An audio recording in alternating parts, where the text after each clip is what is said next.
Good afternoon, everybody. Thank you for joining us today on the South Star Classroom. Which episode are we on, Jubilee? What number are we up to today? I think this is 111. 111. That's right. 111. That's right. And we're missing part of the crew today. We'll get into that here in a second. But I'm here, David Castillo, one of the co-hosts, along with Jubilee Ransom, and we got you covered for today. Again, we have a very timely topic and an exciting, a big topic. Today, we are going to talk about all things math. We spent a lot of time talking about reading and other things that are happening in schools, and we want to lift up the importance of mathematics in schools and like what's happening, what are the latest trends, what's happening with the research. We're going to look at some data and have a deep conversation around mathematics and schools and our young people primarily. So with that, if you are watching us, make sure to interact with us in the chat. We've got some people chiming in already. Hello, Alonso. How you doing? Thank you for being here. And we will do our best to get to your questions and comments. But before we do that, let's do a check-in. So Jubilee, how are you doing today on this lovely Tuesday afternoon? You know, I'm doing all right. I'm kind of missing the sun, and it makes me want to sing, Mr. Sun, Sun, Mr. Golden Sun, please shine down on me. Because it rains and it rains and it's been raining. I want to say since Thursday. Right. And it's been raining and it's been drooping. So, you know, I'm tapping into my inner sunshine to make it through the droopy days. But you know, but all is well. The school year is off to, you know, a smooth start. We've been having like homecoming weekend. So this is like a big homecoming weekend. A reminder that I have relocated officially to the South.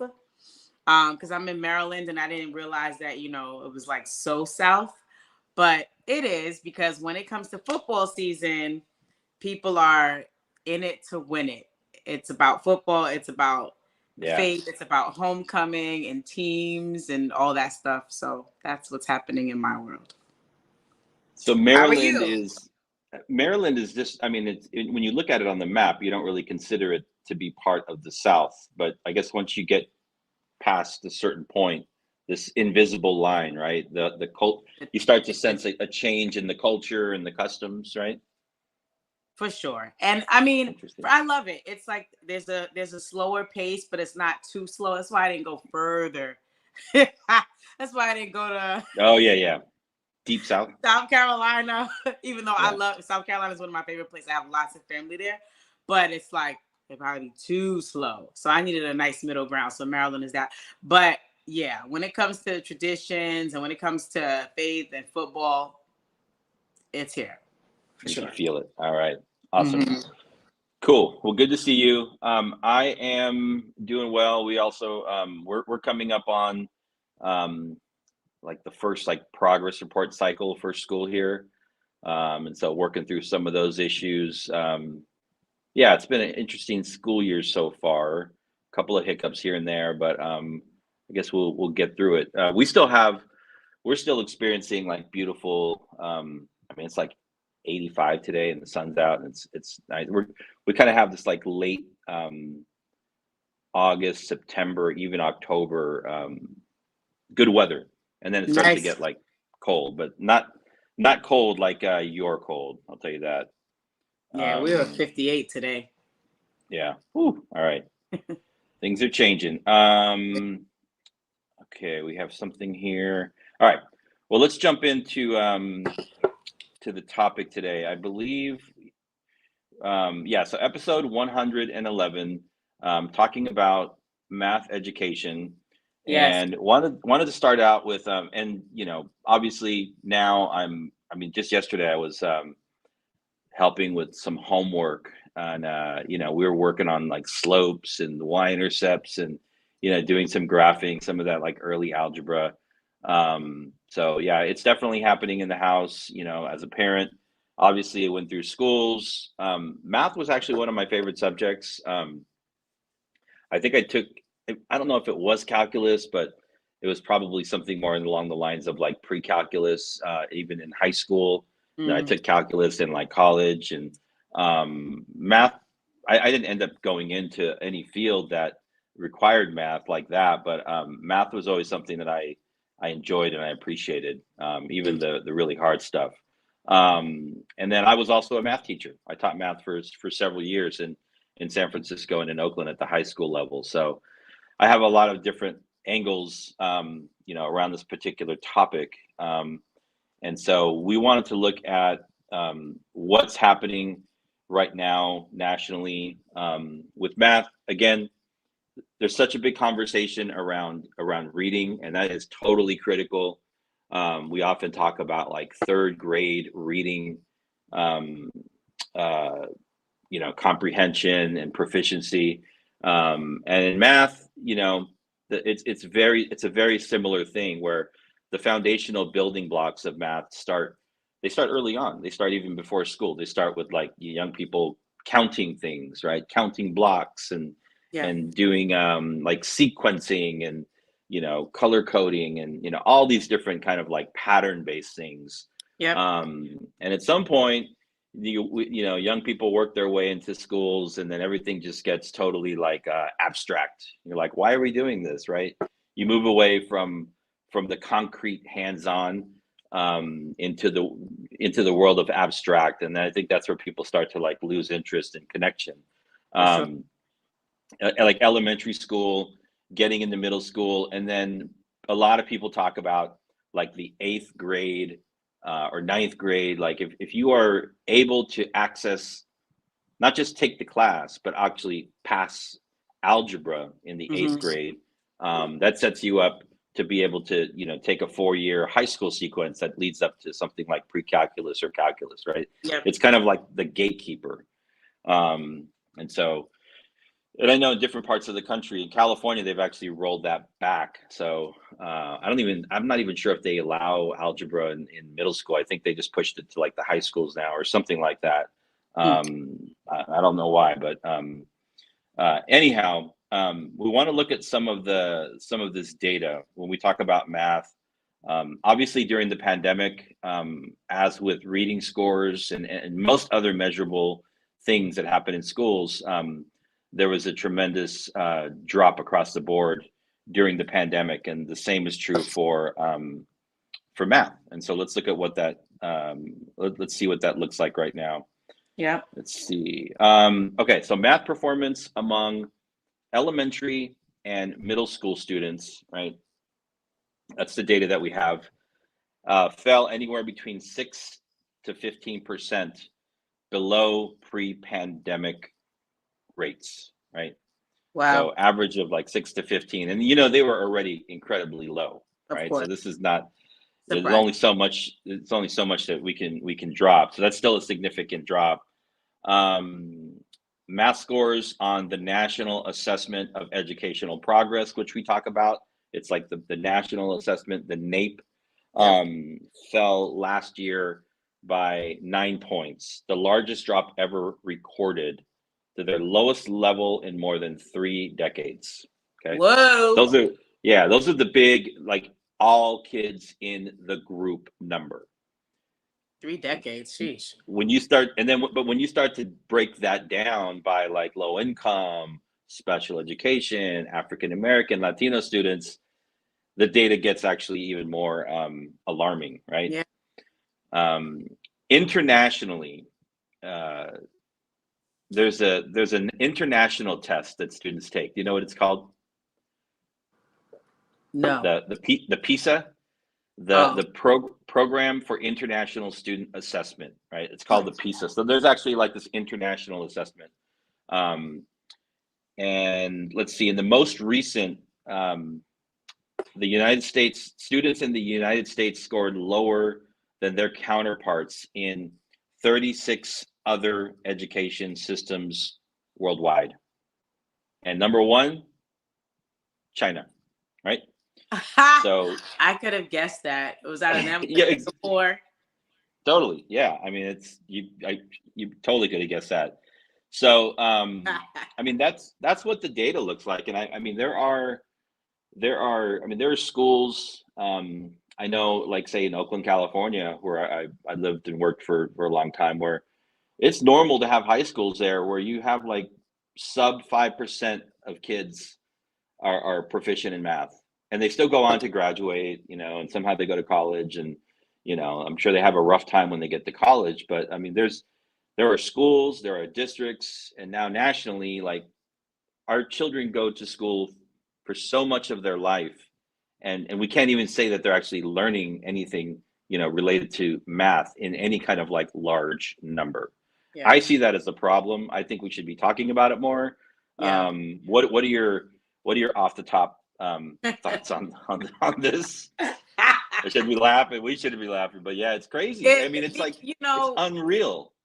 It's unreal. And, you know, every time we have these kinds of conversations connected to academics and curriculum, I come back to the same place, which is we need to reevaluate what we are doing. So we have the K-12 spectrum, and we are, even though we have changed many things about how we teach math and what we consider to be proficient depending on the grade level. Yep. I still think that there is a missing piece where we should be using, and I don't want to say projecting in terms of like what the jobs will be, but knowing that we are now in the fourth industrial revolution, like how does our curriculum, how does our educational system mirror what we know we will need in the workforce, you know, in the coming 10 years? And I know there's the soft skills. So I'm not saying like we want to build a bunch of, you know, children and field them for this specific thing, but how does the real world influence what's happening in the classroom? And just like to your point where you said, you know, first things are concrete, right? Because I've always been a literature person. I do not remember learning to read. I do remember struggling with math. Everyone in my family, if we were on a game show and they were like, what was Jubilee's worst subject? Everyone would know it's math. I struggled with math. I never struggled with literature, right? So it's just like, when you think about that shift between concrete, where you have the manipulatives and you have the counting chart and you have the number line and all these different manipulatives that you can maneuver to make sense of it. And then you shift and it's like, oh, it's X. Oh, hey, X. Now you're so important, right? And then you can kind of get with X and Y, right? And then it falls over. Now we have triangles. And now we have, and I'm like, we asked this question when I was in high school. What do I need this for? Right. Okay, so it's an isosceles. It's a scalene. Gotcha. It's obtuse. What do I need this for again? Like when they taught percentages, what do I need this for? Oh, because if you go shopping and there's a discount, and if you want to invest and you want to see how much return you got, okay, fine. Right. So some things were applicable and other things were like outlandish. Like, what do I need to use this for? Right. And so I think that piece between what has like a high level of usability in a student's life right now in the future, and like what's just a part of the curriculum because it always has been, because it was a part of the curriculum in the 1930s, and we just feel like American kids need to know, you know what I'm saying? And so but society and, you know, this fourth industrial revolution and all these other pieces are in different places and they are speaking. But are we listening and then taking that information and saying, actually, we have a whole unit on this skill. Mm-hmm. We don't really need a whole unit on telling time. What we need is, insert whatever the more, you know, appropriate thing would be. So that's like my basic response. It's always reevaluate and pay attention to the ebbs and flows so that we have the most relevant curriculum. And I'm not saying that we should be changing it, you know, drastically every year. What I am saying though is that it should be as close to what's happening outside as possible, as often as possible. Yeah, I mean, I was having this same thought yesterday when I was you know, helping doing homework with my son, right? Doing you know, trying to find the slope, trying to find the y-intercept, the initial value. And now, you know, the thing that's changed, I think, you know, when I was learning math, it was very abstract. There were very few like contextualized like ways to apply, what that actually means. So now what it looks like is just a lot more word problems, right? Okay, Yeah. that's cool, but still, like, like when are you actually going to ever like need to build that kind of a model? Maybe some people, I don't know. So I think what I hear you saying, and I agree with you, is like we just went over a bunch of data, right, about math achievement, right? And it's like, is that even the right data set to be looking at, right? Like if I'm going to go into the humanities, and I have, low test scores in, algebra and beyond, is that going to really impact my ability to like become a social scientist or something else in that field? I can take I can take statistics and I can pass that. That's an important one for the field, right? So I think Yeah. matching the real world, and you're right. We haven't seen many shifts in math curriculum or even sequencing. It's like what it was when I was in school. It's very similar, and it's like, is that even the right pathway? And then the other thing, like backtracking, is I think the issue where when we talk about like reading, everybody's talking about reading and literacy. When they talk about literacy, it's your ability to decode, right? Yep. Make sounds, put sounds together, and then you move into like comprehension, right? Can you make meaning of what it is that you now can read? Yeah. And with math, the equivalent I would say is like basic computations, right? Do you have an understanding of like number sense, the way that numbers grow and decrease, Yep. and then can you do addition, subtraction, multiplication, division? Do you understand the basics of a number and what it looks like as a fraction to a percent to a decimal? Pretty much stops right there. Like that's like the core of it. And like if that was like the 12th grade math curriculum, I think we'd have, a lot more students would be successful. But for some reason, I think you're right. There's a lot of people taking a lot of kids taking high school math courses now, and they're just like they're never going to apply these things that they're Yeah. learning. I mean, my kid's in middle school now, and I'm like, I don't know when you're going to apply that. Maybe you will. Yeah. That's fascinating to think about. Yeah. Okay. Yeah. I think like we could do a lot better, I think, as a country if we really started to pay attention to the interest of students as well, Right. To be honest about that point of proficiency that you were just talking about, be honest about it. It's okay if you can be proficient in math, right? And I mean like basic proficiency that can support you as an adult, right? Whatever that point is where you don't need any more schooling around that to be okay as an adult. Nobody's going to pull the wool over your eyes, right? Yep. And I'm not talking about being like a business mogul and like real estate investor. I'm talking about like you go to the supermarket, right? Or you buy a house or whatever it is, and you have enough math in your mind, in your body, in your soul to make appropriate decisions, effective decisions, right? Yep. Fine. Yep. It's interesting. I just looked at both of the articles that so we looked at two articles today for today's show. One is from the 74 and the other is from the what is it, the Hettinger report. And they're talking about math, they're talking about the math crisis, and in neither of the two articles do they even talk about the importance of like financial literacy, right? Because that's math, right? That's like that's what you're talking about. Like maybe we don't do anything beyond algebra, and then maybe we focus on like real like practical math learning, like, right? How about that? Yep. Personal finance, financial literacy. Yes. Budgeting. All being in the black, being in the red. It's funny because a couple of years ago we were driving and my son was going on a whole rampage on this topic. And his whole thing, he didn't know how to say the term. He wasn't familiar with the term financial literacy, but he was like, why don't they teach us about money in school? Right. And it really always, makes me think about who these types of curriculum that we do have, right? Who do they serve? Who do they help? Right? To me, right, they support the predator, right? They support, they do not support Black and brown children, right? Who might get stuck on a level. Like when I was in 10th grade, I got stuck on what we used to call an MQ3, right? So it was like I did 9th grade, fine, made it through. 10th grade, maybe spring semester. That's as far as I got in math. I could not pass the other sections. I just couldn't. Yeah. Right. I got into like a special co-op program, and I ended up having like a double period and a tutor, and that's how I made it through.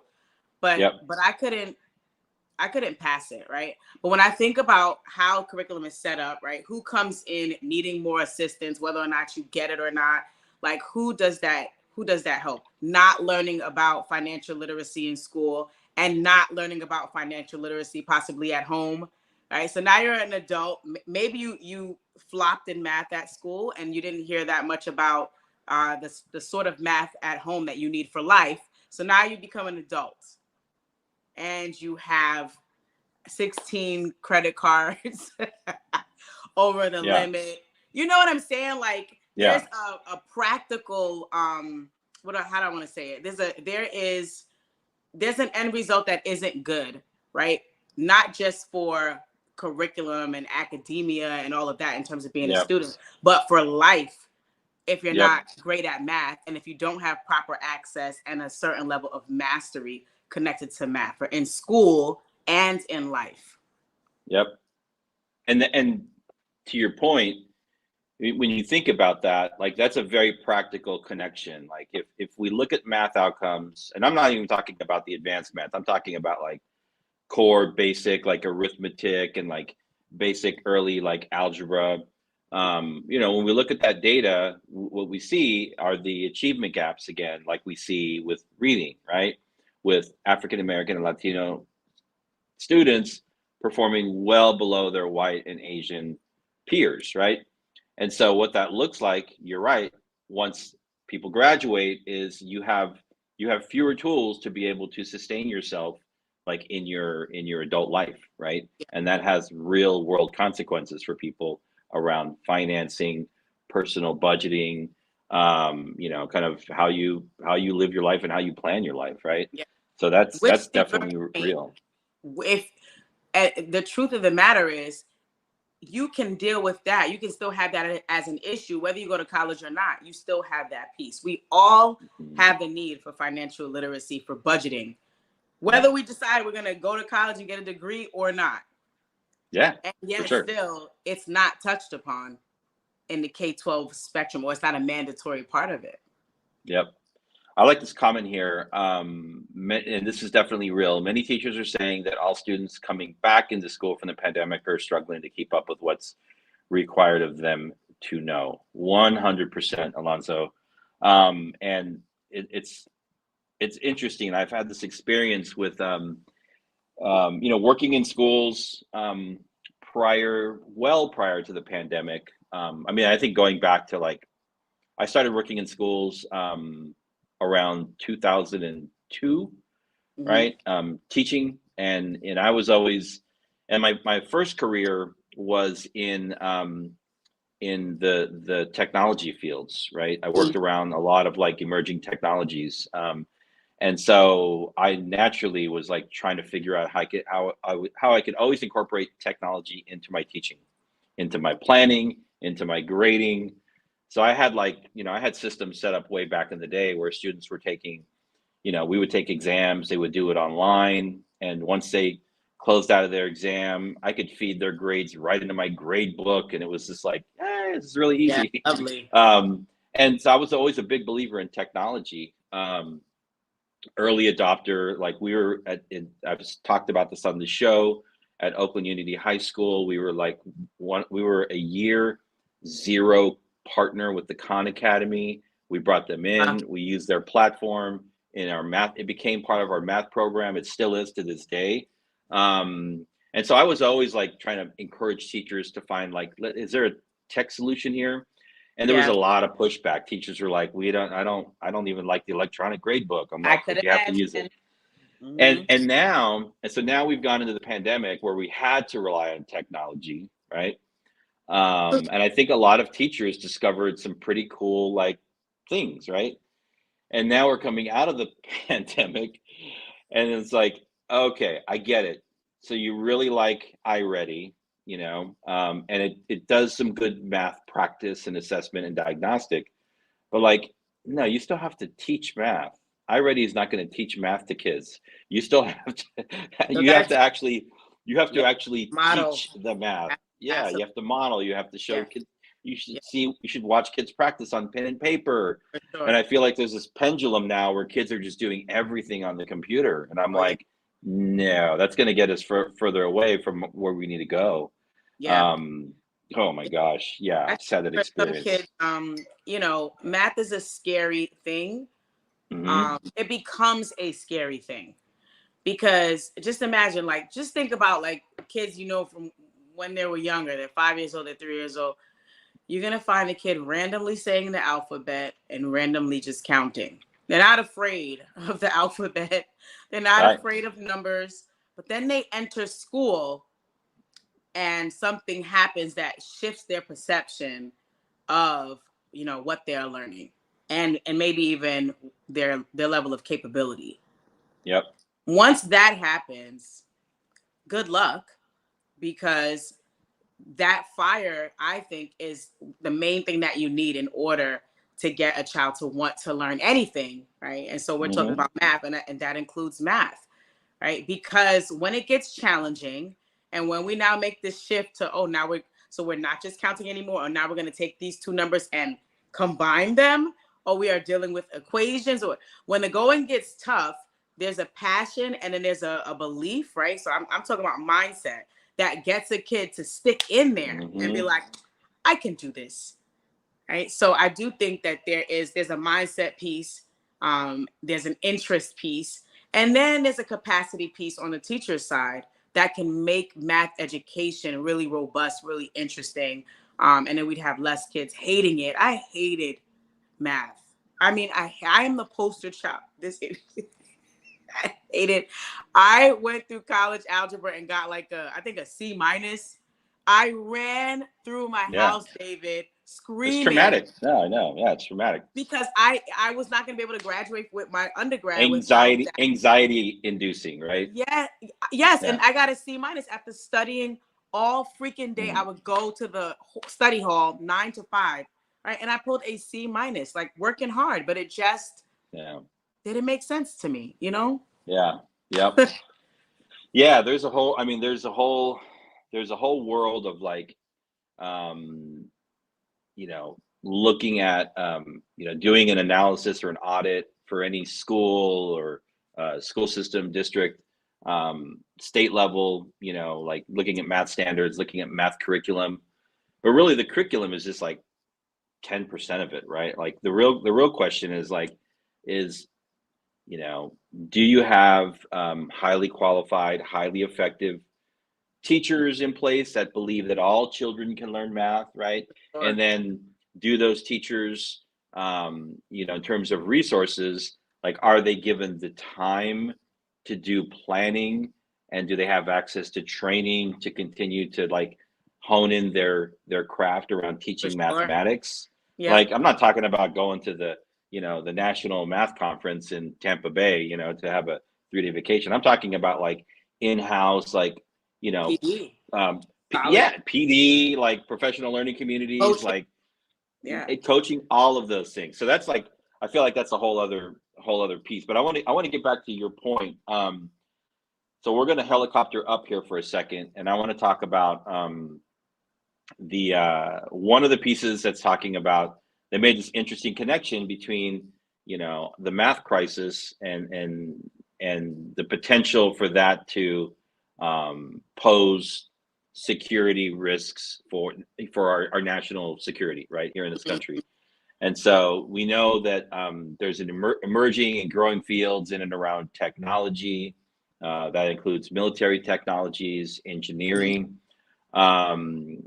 American students lag behind their international counterparts in math proficiency. I said China is scoring the highest in the assessments recently. This has led to concerns about the USA's ability to compete on a global stage. That's true. Definitely. In fields like artificial intelligence, which is this is going to take off. It's not going anywhere.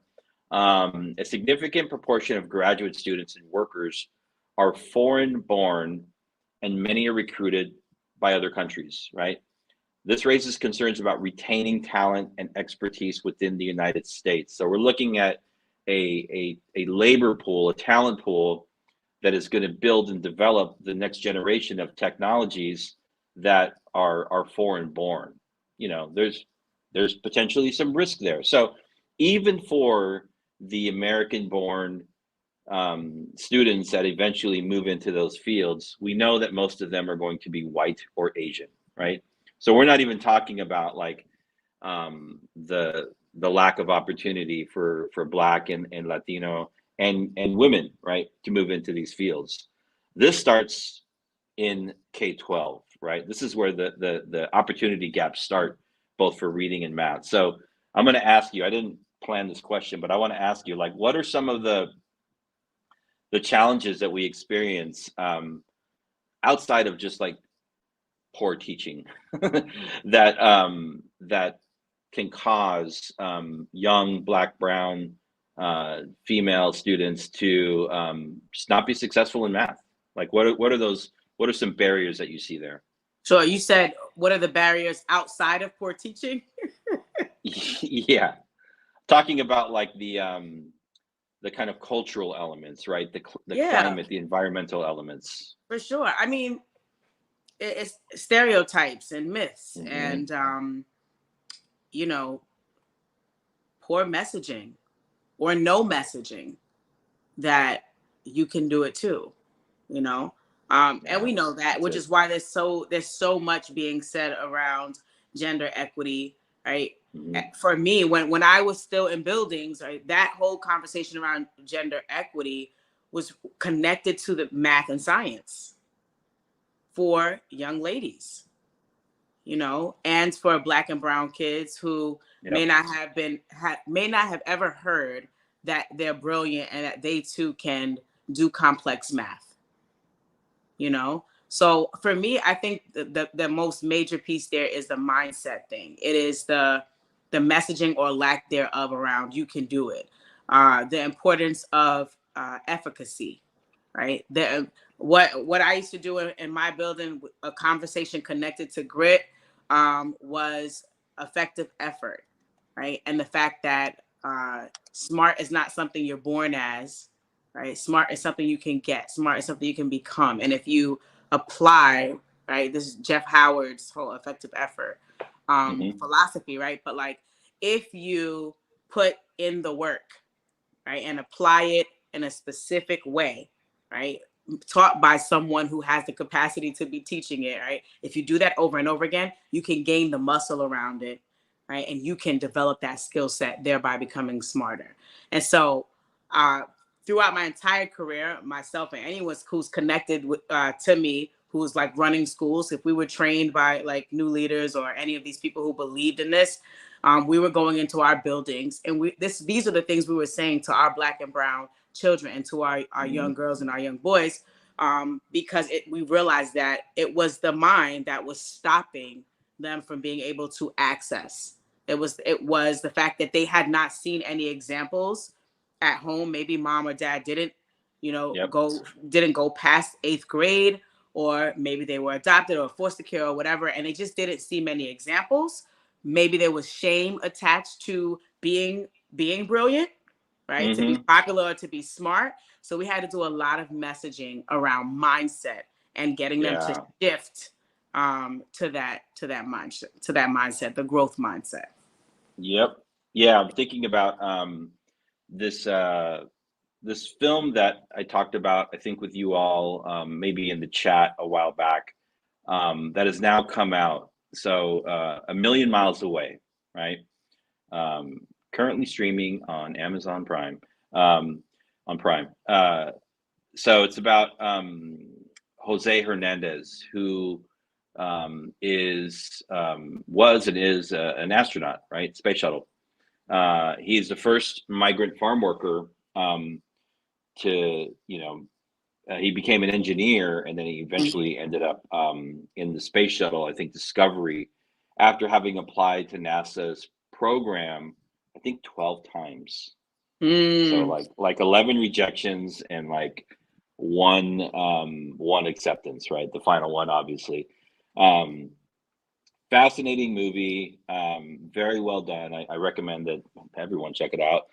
Point being is, like, here you have this, young Mexican American boy who's from a family that, is constantly moving in and out of schools, like, constantly popping in at different times of the year. And it only took one teacher, and like you said, like, can't, if you have, it doesn't have to be all of your teachers. Let me be clear. You can have like 2 or 3 teachers. And if 2 or 3 teachers in your time, developing in school, growing and learning in school, like, can connect with you and be like, Jubilee, you say you want to, go to law school, and like, you're, whatever, you're in the 5th grade, and it's like, you can do that, and then this teacher just like puts their faith in you, and like, that means so much, right? And and if it's real, right? If it's authentic, like, wow, this person really believes in me. So he had one teacher like really believe in him, and he still went through all of the rigmarole of, like, being the Latino Mexican American migrant farm worker student that was really smart and talented, and kept having to push back against the expectations that, like, yeah, you're crazy, you're not, you want to go into space, whatever, man, you're crazy, and this and that, and it's a true story. It is a true story. I'm going to be watching it. Is it out yet? It's out now. Yeah, you got to check. It's crazy. It's so inspirational. But this is it. This is like the actual story of and it's not to say that, like, so few of us are actually have the talent to do these things, but too many times, like, that fire, that, like, the love of learning, the candle gets blown out over and over again by people in the system, and obviously, like, people in our community, sometimes our neighbors, our family members, that just don't have the faith. They don't see the possibility, right? Yeah, for sure. I think too, like, there, it's important to name the frustration that you can feel as a parent, right? So, like, I don't really see math. My son's one is in middle, one is in high. I don't really see math, right? I gotta act, because everything's online. They do everything on the Chromebook now. So I've got to do some digging if I want to see exactly what they're working on. I have an idea through our conversations, but I don't see it. But David, if my son comes to me now and is like, hey, I don't get this math, I'd be like, bro, listen, me neither. All right. He came to me when he was in maybe 7th grade, and I was like, bro, you got to go on Khan Academy, right? Like, this is above, and I've got 3 degrees. Math is not my specialty. It's just not. You know what I'm saying? Like, so I had to be honest and be like, Khan Academy, sign up. And he signed up. He got himself a support person, a tutor. He's like, Mommy, it worked. Amen. Great. But I'm a parent that understands that I can use that as a resource. But for other parents who may not be in education or don't know that, that level of frustration is real when your kid comes to you at home and they are struggling with math and they want you to support them through it. And you're like, I don't know how to do that. And there have been so many memes and so many posts when we shifted to Common Core math, and they're like, right, two alligators had 2 moms, and 4 popsicle sticks went, like, what's latitude and longitude of the equator?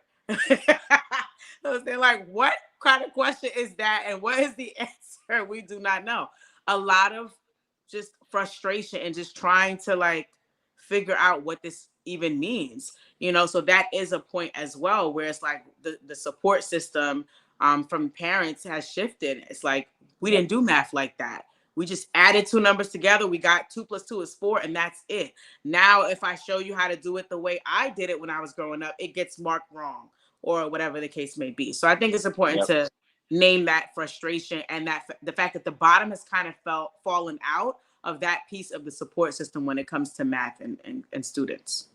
Yep. Yeah, I think that's a good point. Like, like if you are a parent, I mean, really at any grade level, like the same core basic fundamentals are still kind of in place that we talk about for other subjects. So, you know, are you getting good information from your school, from your kids' teachers, you know, around how they're doing in math, right? Number one, you start off with the basics. Are they turning in assignments?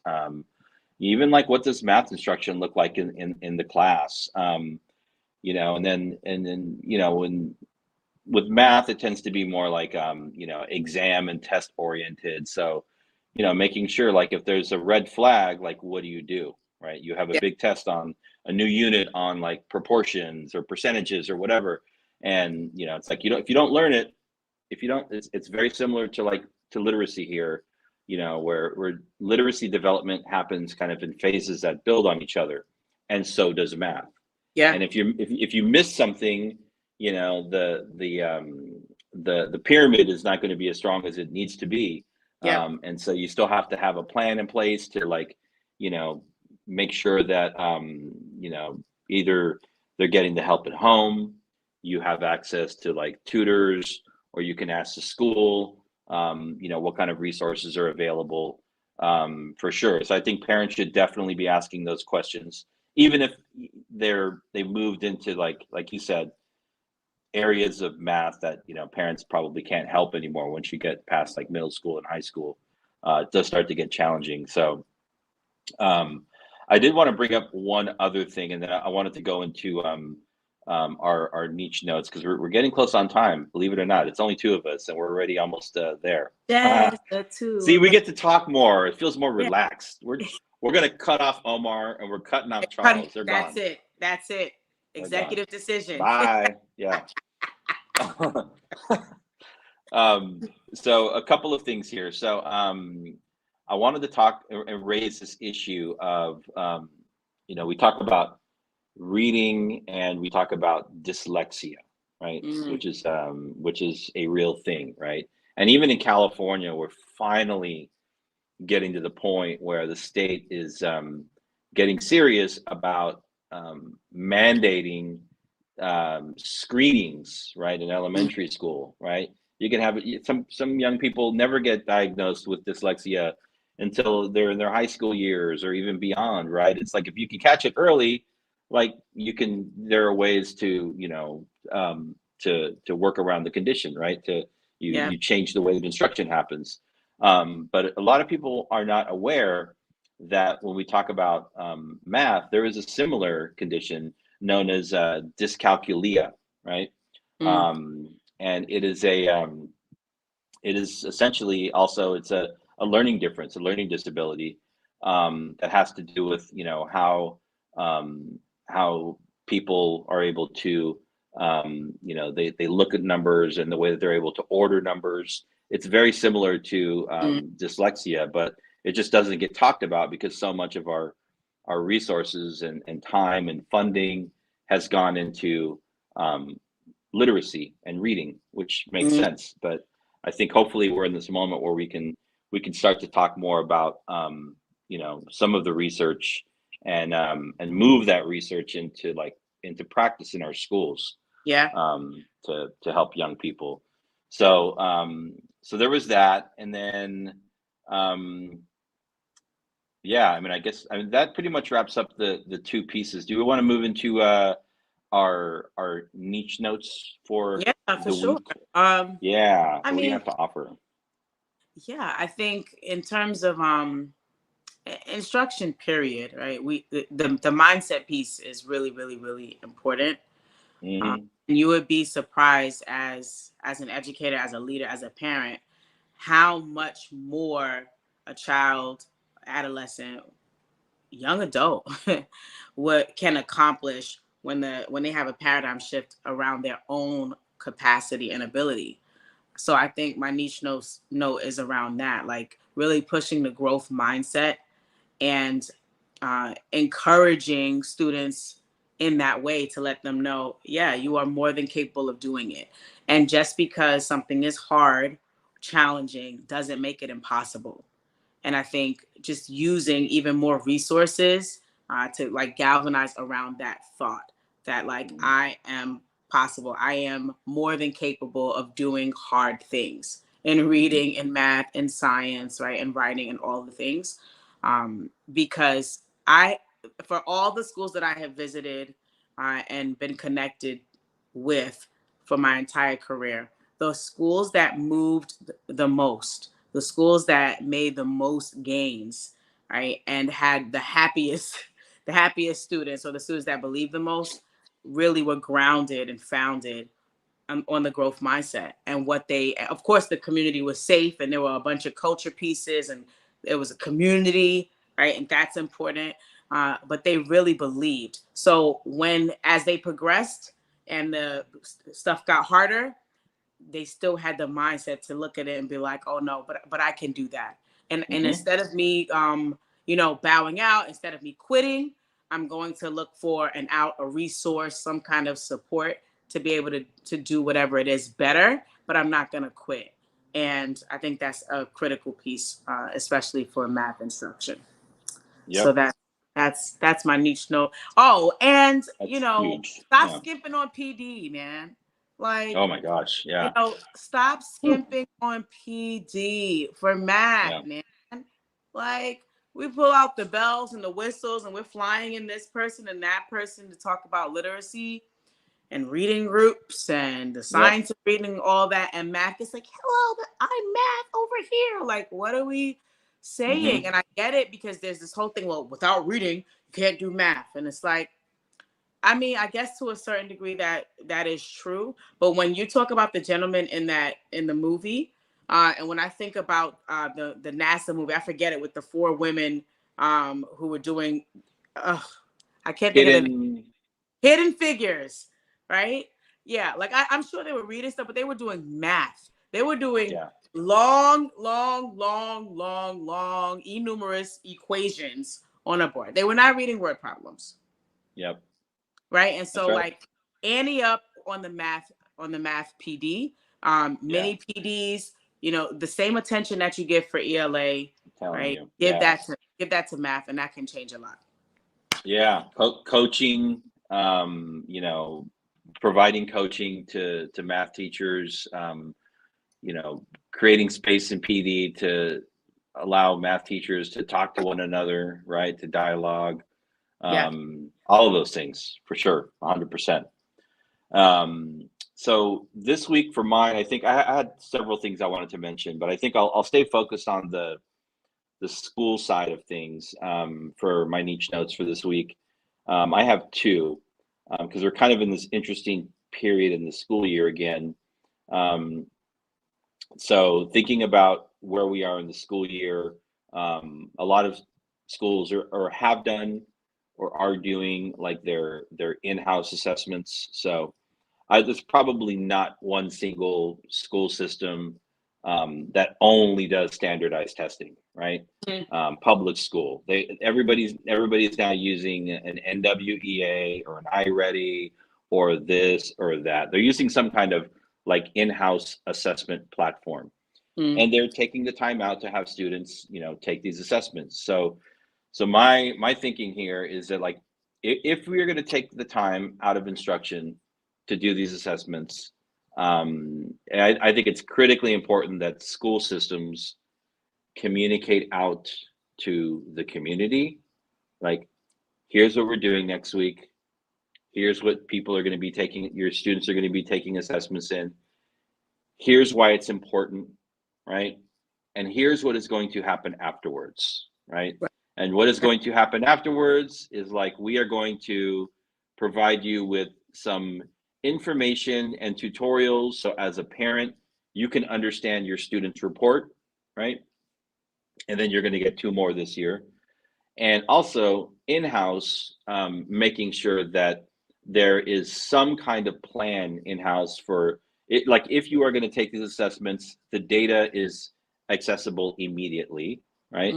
And so what are teachers doing with that data? What are administrators doing with that data? What are districts doing with that data? It's not good enough just to take the assessments and say, okay, we'll see you again in 3 months, right? You have to take action on it if you want to see growth and if you want to actually move the needle for people.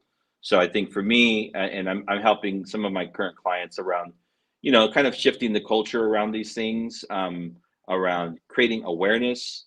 Yeah. Like, hey, we're taking these assessments in ELA and in math and in science and in, history or whatever subjects. And here's what it means for you, parents. And here's what it means for our students. And here's what our staff are going to be doing with this information, right? We're going to be looking at data, and we're going to be doing some goal setting, all of those things, right? So that's my big one. That's number one. And let me see if I can remember number two, because it's something similar. What was number two? I think it's gone. Wow, it's crazy. Yeah. Hopefully it'll Let me see if back.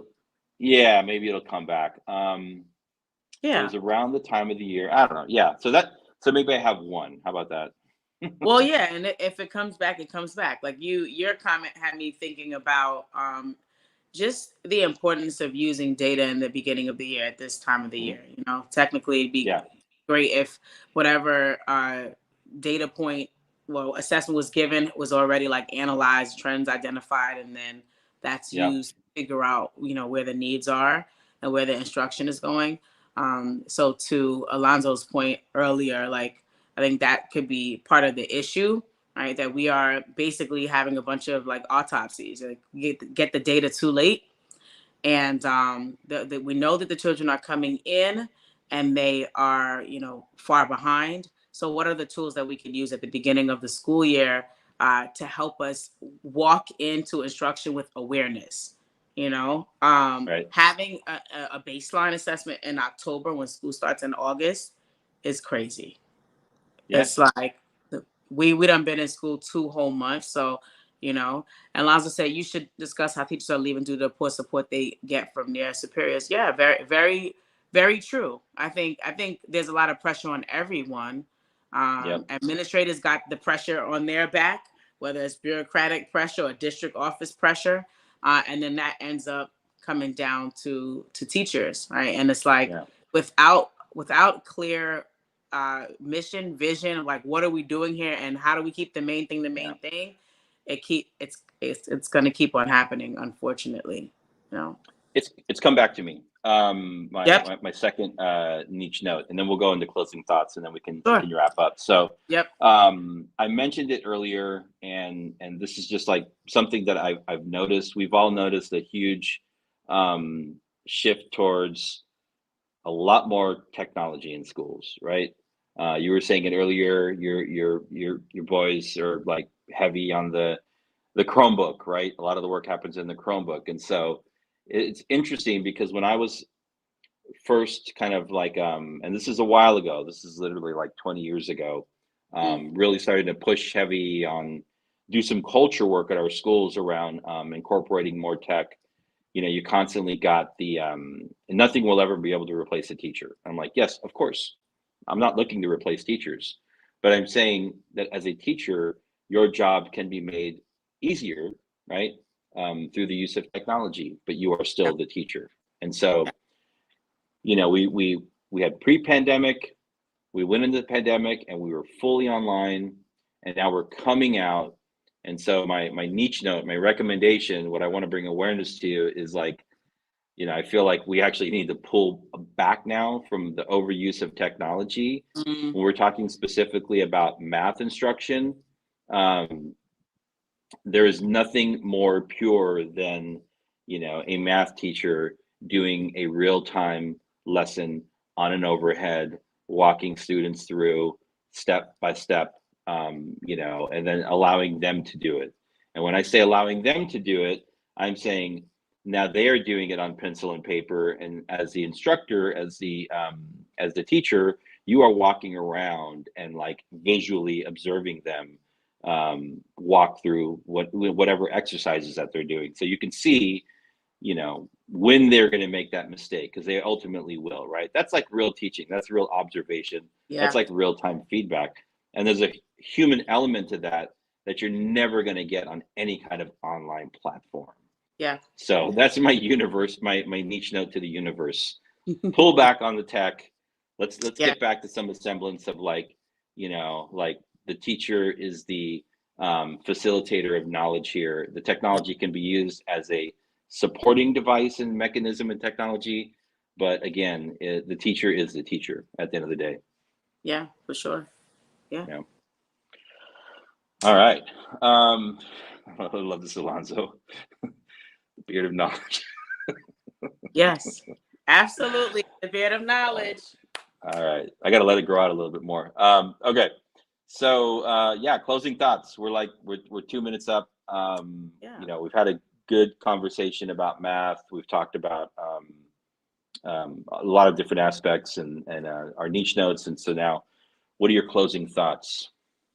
Yeah, I think that, as with everything else, that our nation needs to come to the drawing board, get people who are in the fields, get the stakeholders, and come to the table and some real informed decisions about what our curriculum looks like for our now and for our next.